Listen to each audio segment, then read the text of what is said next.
जम्मू कश्मीर के पहलगाम में हुए आतंकी हमले में उत्तर प्रदेश के जनपद कानपुर के शुभम द्विवेदी भी आतंकवादियों का निशाना बने और उनकी मौत हो गई।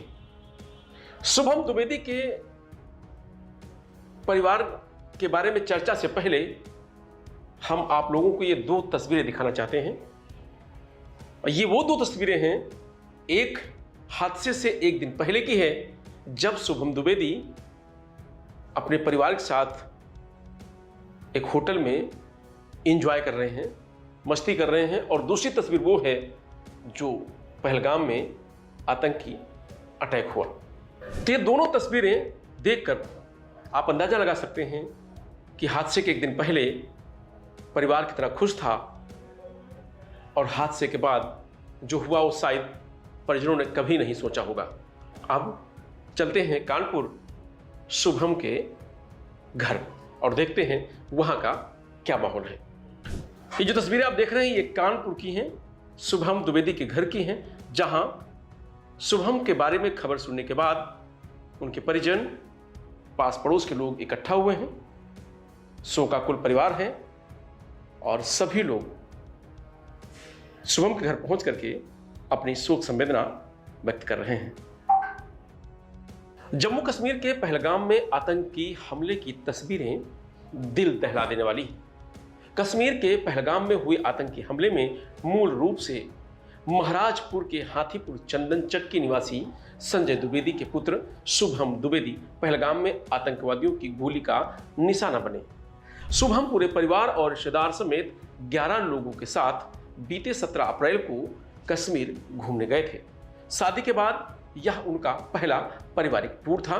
शुभम की शादी 13 फरवरी को हुई थी। मंगलवार को वह सभी लोग पहलगाम घूमने गए थे। शुभम अपनी पत्नी ऐशान्या के साथ पहाड़ पर घुड़सवारी करने गए थे। बाकी सभी साथी उनका नीचे इंतजार कर रहे थे। तभी अचानक हुए आतंकी हमले में शुभम को गोली लग गई। घटना के तुरंत बाद ऐशान्या ने परिजनों को फोन कर शुभम के गोली से घायल होने की जानकारी परिजनों को दी।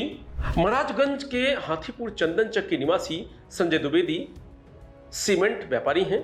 संजय वर्तमान समय में अपनी पत्नी सीमा, 31 वर्षीय बेटे शुभम और पुत्र वधू असन्या के साथ श्यामनगर में एक अपार्टमेंट में रहते हैं। शुभम के चचेरे भाई सौरभ द्विवेदी ने बताया कि शुभम अपने पिता के साथ ही सीमेंट का व्यापार करते हैं।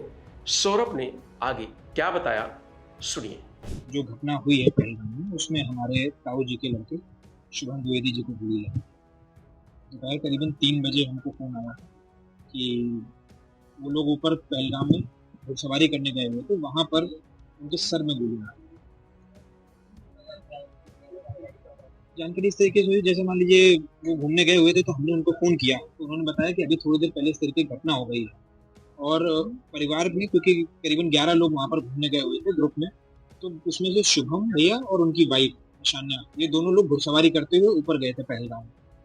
वहां पर गोलीबारी हुई और ऐशान्या भाभी ने फोन करके सबको जानकारी दी। तो उन लोगों को भी श्योरिटी नहीं थी कि क्या हुआ है असल में, क्योंकि भगदड़ मच गई थी वहां पर और जिस तरीके का माहौल था उस तरीके के माहौल में कुछ समझ में नहीं आ रहा था।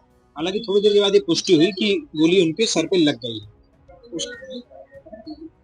ये 17 तारीख को गए थे और 23 तारीख को इनको वापस आना था। करीबन 11 लोगों का ग्रुप था जो पूरा कश्मीर घूमने गया होता, तो सोनमर्ग, गुलमर्ग और इसी तरीके से आज ये लोग वहां पर थे पहलगाम में। अभी शुभम जी की शादी अभी 12 फरवरी को ही हुई थी, अभी बहुत ज्यादा समय नहीं हुआ था। 12 फरवरी को उनकी शादी हुई थी, 31 साल की उम्र थी। हाँ, मतलब शादी के बाद पूरा फैमिली एक साथ टूर करने गया जी। आतंकियों ने हमला किया और ये भी बताया कि शायद नाम पूछने के बाद गोलीबारी चलाई गई, नाम पूछने के बाद फिर गोली चलाई गई।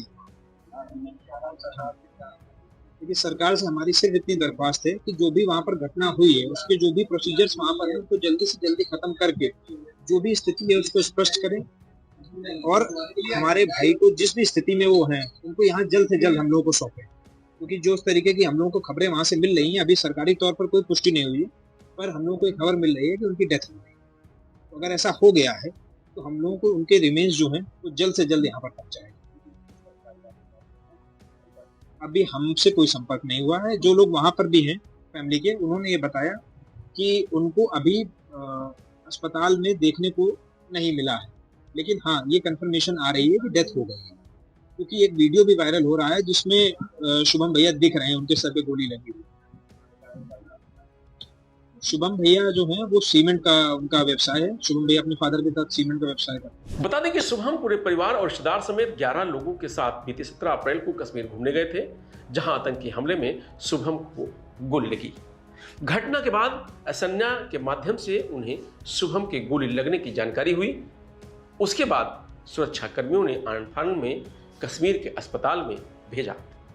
बताया जा रहा है कि कश्मीर के अस्पताल में शुभम का उपचार चल रहा था, वहीं शुभम की मौत हो गई। गोली लगने की जानकारी जब परिजनों को मिली तो घर में रिश्तेदार जमा हो गए हैं।